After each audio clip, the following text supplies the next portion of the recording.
Welcome back to another episode of Building Up Your Business, the podcast. I am your host, Erica Dill with Operationally Up, and we're here with another great episode that's going to be slightly different from our usual. We've got Kyle Duffy with us today. Kyle, how are you doing? I'm doing incredible, but more so because you invited me to be here. So honestly, I feel pretty great. Well, just trying to keep things entertaining for you. And the fun thing about why today is going to be different is because we don't get to do a lot of entrepreneurial spotlights, and today is one of them. We hear a lot from our pros telling us how to grow and build our businesses, but sometimes it's great to go straight to the source and hear tips and tricks from those entrepreneurs themselves. So let me give you a quick background on Kyle. He's a technology consultant and entrepreneur whose journey began in engineering and evolved into building real-world businesses and solutions. He's the founder and CEO of Optimus Computing, and yes, that was named after Transformers. Kyle blends technical expertise with hard-earned startup lessons, spanning custom software, AI automation, public speaking, and community leadership. He's included emceeing the 1 Million Cups SCV and earning recognition as the SCV 40 Under 40 honoree. Known for his authenticity, curiosity, and love of making things better, Kyle brings an honest, behind-the-scenes perspective on what it really takes to turn ideas into results. And I don't want to waste any time because we've only got 30 minutes and you've got such a great story with so many nitty-gritty details. Can you start off by giving a little bit of your origin story?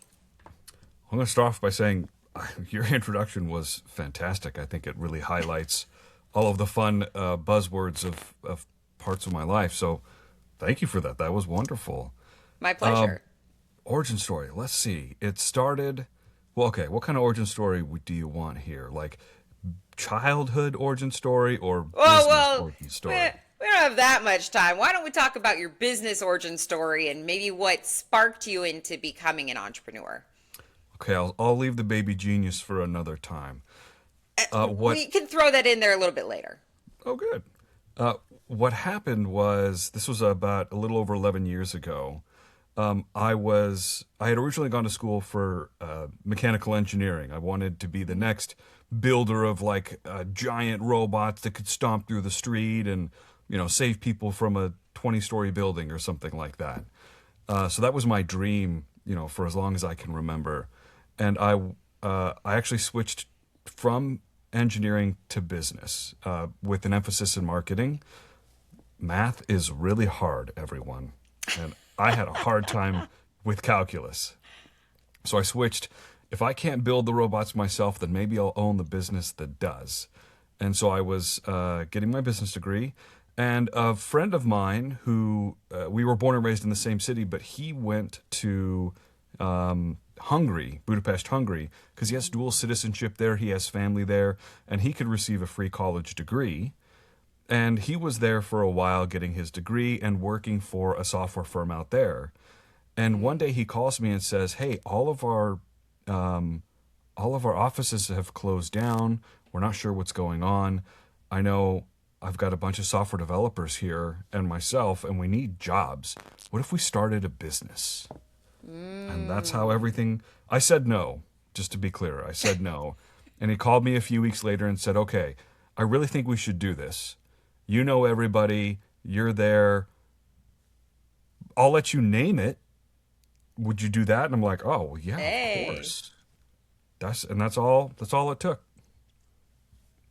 So what would you consider that, as an entrepreneur, there's a lot of ups, there's a lot of downs, and sometimes in the beginning there's a lot of downs. So what would you consider that very first big win?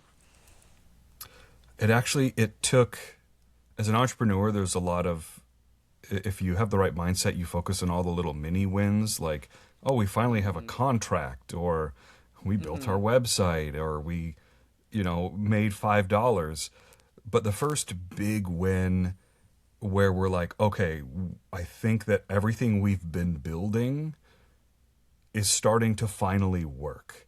That actually took, let's see, probably 2, maybe 3 years since the official start of the company. And that big win was a company that needed a custom software system, and they had the budget to have one properly built. That moment where they signed and said, yes, we would love to do this with you, was like earth shattering for us. Because prior it was a lot of like website development, small little dinky projects, which is not what we wanted to do. It's not how we Sure. built the business to work. And was that business that you're talking about then, was that Optimus? With yeah, so it took so when we started Optimus, it was a good probably 2 or 3 years before we finally landed like that big or like bigger client that was that Yeah. proof that we had the right recipe or ingredients together to do what we set the business out to do, which was to build software. And you're talking about, and I think all entrepreneurs can kind of relate to that early phase of like you just take any business to just keep things moving forward, and you're talking about building websites and doing whatever. If it's 2 to 3 years before you get that big win, how did you stay motivated with your team during that time? Well, what we were, it was all the small like projects. You literally nailed it on the head there. We would take almost anything. It was a lot of $500 website here, $3,000 website there. And myself and my partner at the time, my business partner at the time, we were both IT prior. I was doing IT work in high school, for friends and family, and that grew into IT work for, small businesses here and there. Just your name gets around. So we were already doing that. And I was in school for my business degree. So that few year time period, it wasn't as though the business was 100% our focus. We still had to do other things to keep ourselves afloat. So I believe that if we had 100% dedication to the business, that time period probably would have gone down quite a bit. Sure. But I think that's a very common story amongst entrepreneurs is that, they're holding down full-time jobs while they're trying to do things. I was reading an article the other day about Spanx, a very popular startup company, and she had a full-time job through most of until getting that first $1 million PO because you have to do something to eat. Apparently, we all like food as you're growing these businesses. So, what was there anything in, so you're talking about, was that really it, celebrating those little wins that kind of helped you guys keep going? Was there any other tips that you guys used? Yeah, definitely celebrating the little wins. It was always like incremental. So you would get maybe a website job for $1,000 from a local mom and pop shop, and then the next one is 2,000, and then suddenly it's 5 or 10, and while that's nothing compared to what it would cost for a custom software application, those are still wins where we're like, whoa, you see a slow progression upwards, and you're like, okay, this is working.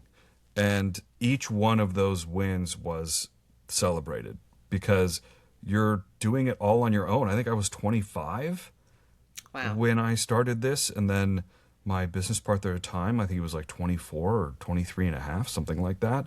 So we didn't have a whole lot of life experience, but we had a ton of tech experience. So you have to really celebrate the wins of like, what did we just learn? And the answer is a lot, all the time, every day. Well, and that's what I would love to dig into. So, kind of leading into the next question, you're making a lot of decisions, you're growing the business. What was that first decision that you made that was going to have that lasting impact on your business? I'll probably talk a lot about like financials or cost because it really is such a big deal. I think if we had a lot of time in corporate before we started this, it wouldn't have been. But starting out, when you've got that college student mindset of like, I have $5 and I need to make this work, or it's my lunch money, or you don't have money yourself, so you would never, pay somebody $5,000 for something. Right. So definitely the that concept of figuring out what the correct price for something should be, right? And you could do that based on market forces, based on competitors. But once we had that nailed down of getting an accurate, fair price for the services we were providing versus like, oh, well, I've got my other job, so I can keep myself afloat and I don't need to charge for my labor. That was originally the mindset, and it kept us from being able to pay ourselves so that we could focus more on the business. So definitely getting your pricing right, pricing fair, and not being afraid to ask for that. And we were very afraid to ask for what we were worth and what a project was worth. And I think that really handicapped us for quite a while because we never had the necessary income to expand because we were always Right. afraid to ask people for a fair and honest price. Well, I think there's a couple of things in what you've just said there. Number one, yes, to pay yourselves so that eventually this can be a full-time job, but it's also, the value. If you're asking for the right price from somebody, that's the value of you and your business, and that helps your reputation grow because, you're a quality product that you're selling. You are And absolutely then right. And then the other thing that, oh, now I just lost my train of thought. It'll come Your back to me train at of some thought point. derailed, killing 500 brain cells. Derail. Oh, yeah, probably a lot more than that. But so if you're talking about, getting your pricing right, and going down this path of valuing yourself and getting the right fair price for your value and to pay yourself, what was something that you maybe got wrong early on that you then had to go back and catch? That is a great question. I mean, what we got wrong was obviously pricing. I think what we definitely got wrong, and I just briefly had touched on this just a minute ago. It was this mental mindset that because we were young, we weren't worth anything. Yeah. That our skill set didn't have value because of the fact that we were younger, and that was wrong. And especially as I look back now, because my business partner and I were such tech nerds, tech lovers, we actually were way better than so many actual professionals that were doing it as a job versus our love for it. We lived and breathed tech our whole lives, and we never accounted for that love having value. We were always up to date on the latest, greatest everything just because we loved it. But Yeah. we never translated that into business value. And I think that was absolutely a big mistake, especially when it comes to like morale and getting those small Mm-hmm. wins. That could have really helped us see our own value. Oh, I love that. That's great. And I think that's something that entrepreneurs can really pick up on because a lot of times, well, not a lot of times, every time entrepreneurs start businesses because they have a passion for their product and their service. And sometimes they undervalue that and they say, oh, well, I just love doing it, so I'll do it for free or I'll help you out. And really, like, that's how you build a business on top of your passion is by selling that passion. So I think that's a great thing that resonates with people. So you're growing, you're landing that first big contract. What ends up becoming that first big bottleneck that prevents you from growing past that? Yeah, when we finally landed like, at the time, again, we consider that our first big contract. And hopefully as you keep growing it, that definition changes. But at the time, it was for us substantial enough to allow us to really like take a step and grow. Mm. A big bottleneck that happened right after that was it actually we had the developers and the resources we needed to actually do the job. My business partner had the experience to manage a job like this because he had worked in another software company doing huge jobs that all took several developers. So that none of that, we had all the skills we needed, and at that time we had now then had experience as well. The bottleneck was it quickly turned into, well, that actually still wasn't enough, meaning that big client still wasn't like big enough. Because as we were looking at all the math and all the numbers, it was like, even this still may not like work out. And that, of course, is, our fault in terms of pricing. But the reason all of that happened is it just goes back to that love of technology. We would over deliver all the time because we were hungry for that positive review. And we just love technology. So the client would never ask for XYZ feature, but we would implement it because we thought it was cool.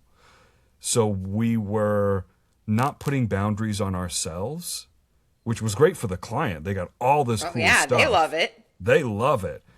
But then we look at all the numbers and we're like, oh, we spent way too much time on this.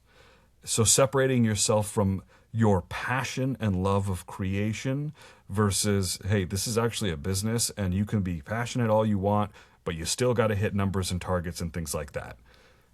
That was another rough thing to start to learn. And that's really interesting that you bring that up because I've run into, some entrepreneurs who struggle with, they have a product and they keep tinkering with it because they're like, oh, it could be better. It could be better. I want to provide the best possible product for the customer. I want to provide, and it's like, you sold X, Y, and Z. You need to deliver X, Y, and Z, not X, Y, and Z, 1, 2, 3, 4, 5, 6. Like, no, just X, Y, and Z. But that's an opportunity for an upsell. And I think you were not alone in that struggle with the passion. 100%. That's exactly what that was. I love that you start talking about numbers, right? You're talking about, how much it costs for you to do the work of that the project required. What other KPIs, being, hindsight being 2020, do you wish you had focused on back then? That is a great one. At the time, everything was a fixed bid. So again, $5,000 for this or that, $100,000 for this, and that ended up being a massive problem because clients always wanted more, and they would change their mind through the development cycle. They always have, they always will. Because as you start building out whatever technology and then they start using the first versions of it and they get excited and their minds explode with all these new possibilities and they want more and Scope more creep. and more. Yeah, scope creep gets absurd. And yes, we could have reevaluated and just kept adding on these additional things that they wanted. But the problem is that they always have a fixed budget. So we'd have to subtract other things, and it just became this constant reevaluation, add, subtract. It was a hindrance. And knowing when you should have a fixed bid project versus like monthly recurring revenue project, that was another like big thing for us to learn. The fixed bids kept us in the red. The fixed bids kept us doing all this extra work. They were just a big problem. And once we mostly switched to a recurring revenue, now it's like, hey, you are paying us each month to do this thing. Switch whatever you want, anytime you want. We will just change the priority of what you need and build that and get it done. And if you need more resources, we can do that. Less resources, we can do that. So that transition was so beneficial. Yeah. Well, and that goes back to valuing time and valuing your experience and not giving away things for free. And, I think that is is so much a part of entrepreneurial growth. And it kind of leads me to my next question about, entrepreneurial growth. I'm assuming at this time, were you still working on the projects yourself? I am not a software developer, so I was never working on it from that level of detail. I have a lot of, tech experience, but photography, Photoshop was my favorite hobby, so I'd actually do a lot of design. Mm. But my core function was to go out and try and find the clients, do the networking, build the business, contracts, all that kind of stuff, while my partner spent more time with project management, working with the team, working on servers, that kind of stuff. And we had so much overlapping skill set that was wonderful to have. But yeah, I was working on the projects enough, but I'm thankful to have had that partnership to where I literally didn't have to do everything. Yes. Well, and so many partnerships where people complement each other like that end up being so successful because they can really divide and conquer on that work.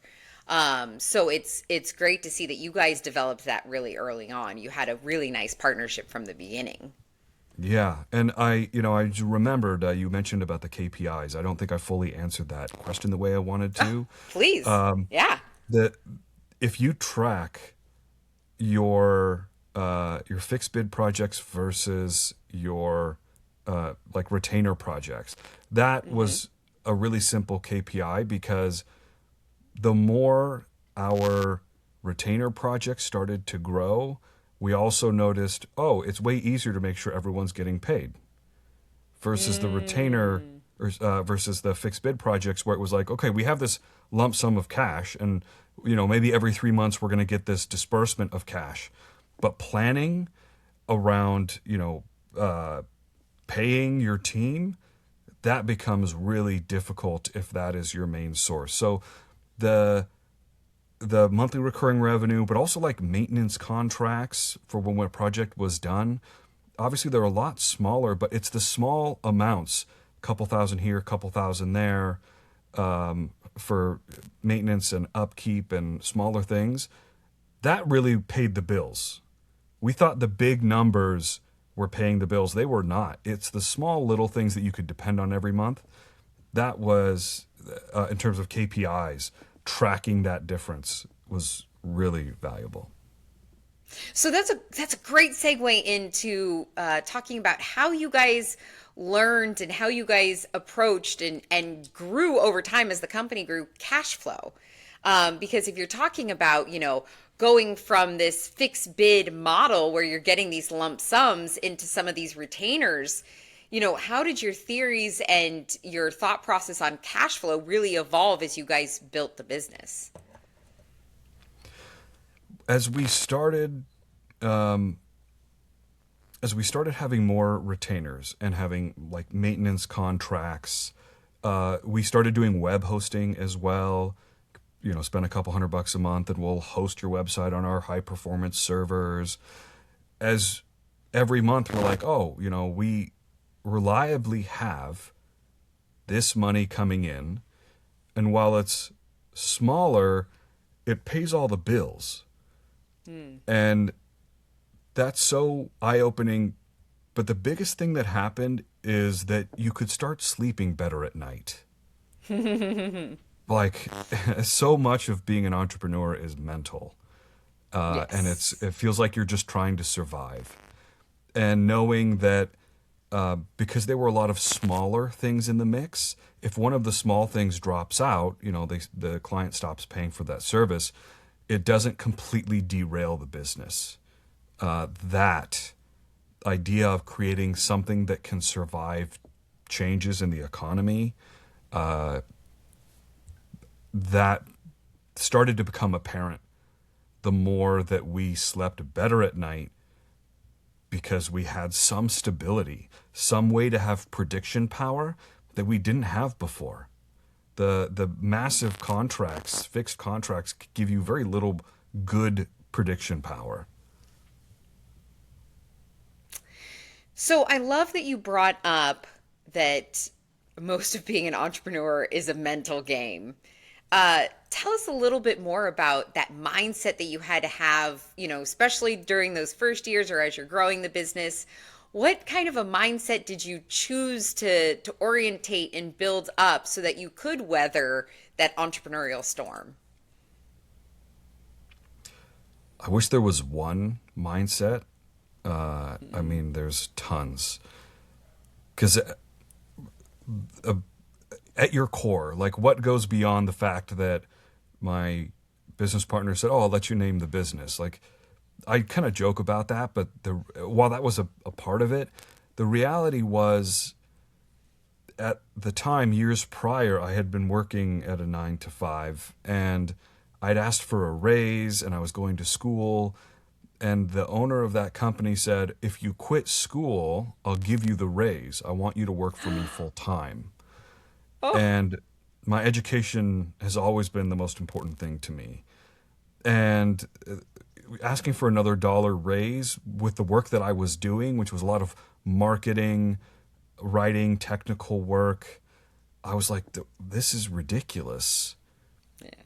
And that realization of kind of being played like that, especially at being, 5 years with them as in my opinion, a really great employee, it hurt a lot. It felt like a betrayal for that person to recommend that. And so underneath, I really kind of decided I want the opportunity to call my own shots and to see where my life experiences can take me if I'd apply it in this way, full well knowing that it could crash and burn. But that core thing of I don't want someone dictating what I can and can't do, because I felt like I could be like a phoenix and fly, but I was being held down. Yeah. That really underpins a lot of this drive to have this business and give entrepreneurial adventures a try. And that really kept me kind of fueled and going, was I want to try to make something of myself, and this is how I felt that I could do it. Yeah. That's that's great, and I can't believe somebody actually said that to you. But okay, like, everybody's got a thing and that's their thing. So we're talking about the entrepreneurial growth. You're talking about, building up as you go. What the entrepreneurial mindset and things. What did you have to stop doing, or what did you have to change as that business grew and progressed? You briefly mentioned it of how much you're working in the business versus on the business. That absolutely has to change. It's fine to do everything, wear all the hats, but as you start growing, I think it can be tempting for some entrepreneurs, business owners to suck up all the cash for themselves because they spend a lot of time in a famine state. Mm-hmm. But you need that cash to grow the business. You need to start spending money on marketing, on maybe advanced training, on outreach, on other things. So definitely realizing that it's great that you're starting to grow, but you have way more to grow. And you have to start thinking about, well, what exactly do you want to build? Do you want to build the next big empire?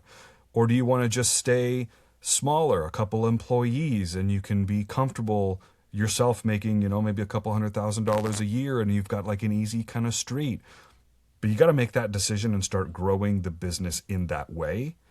And Mm-hmm. if your goal is to become an empire, you need to start doing all the numbers on what it would take to get there and how much you would have to charge to get there and the types of clients you'd have to charge to get there. So adopting and growing your mindset, putting on your big kid pants, so to speak. And like, what are the other successful businesses in the space already doing? Now you've got to start adopting some of those habits as well. When was that point that you realized that you needed to put on your big kid pants, your big boy pants, and start working on the business as and a little less in the business? That was probably like 2018. Okay. I started spending way more of my time, you know, as a CEO out there doing networking, building up contacts, trying to find the types of businesses that we should work with.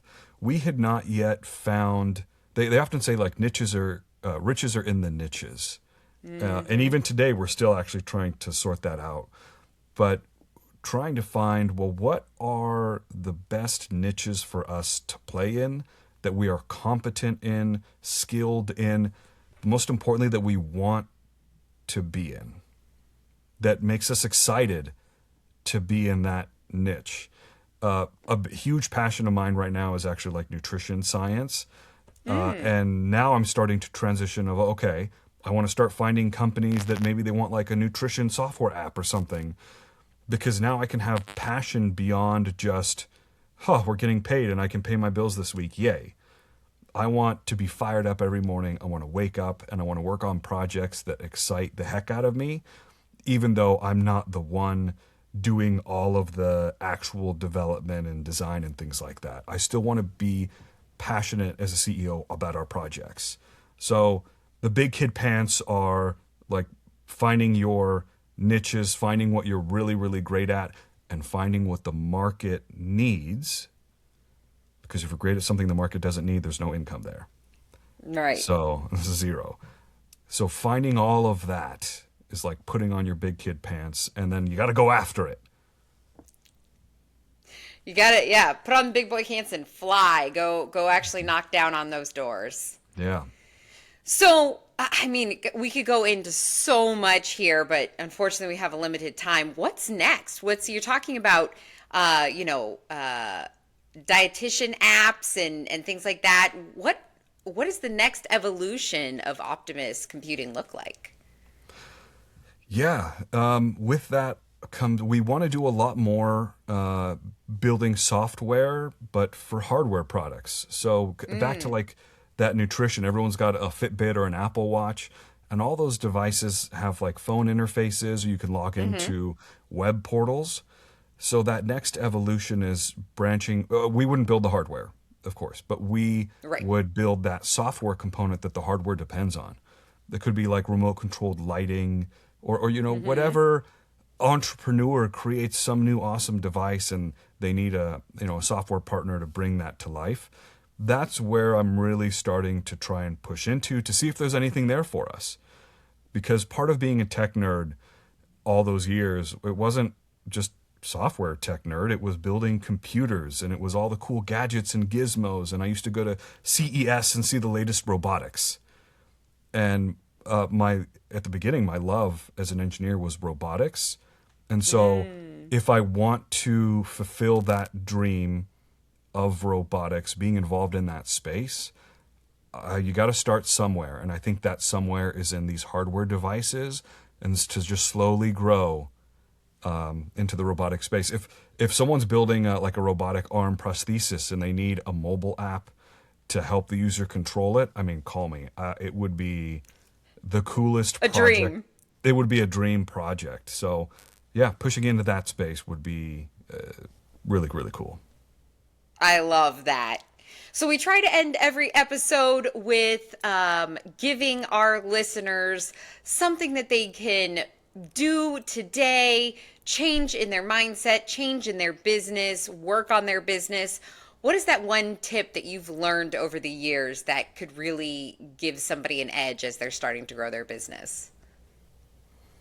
Giving somebody an edge as they start to grow their business. I think it would be, I ended up with a business degree. I'm actually currently pursuing my master's in business. Yes, congratulations. Thank you. A lot of entrepreneurs seem to be more technical, right? You are the engineering expert in whatever, but they often don't have business acumen. So if you're one of those entrepreneurs that does not have actual business acumen or understanding, because business itself is a whole category, then you really have to start reading books on business so you can adopt the mindset of, oh, we should be forecasting. We've got to think about liability and risk management. We need to consider how marketing and sales commingle together. You are a business owner, so you need to run a business. It's great that you built whatever product or service, but that's such a small part of business. So I would definitely say a superpower.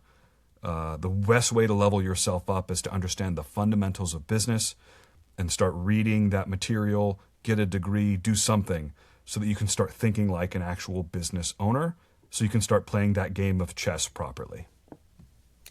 And if you have a limited time and you don't have time to go and read, you could just listen to this podcast because we cover all the different topics in all the different episodes and listen to it at 1.5 speed. And that's your first little step to having that business edge.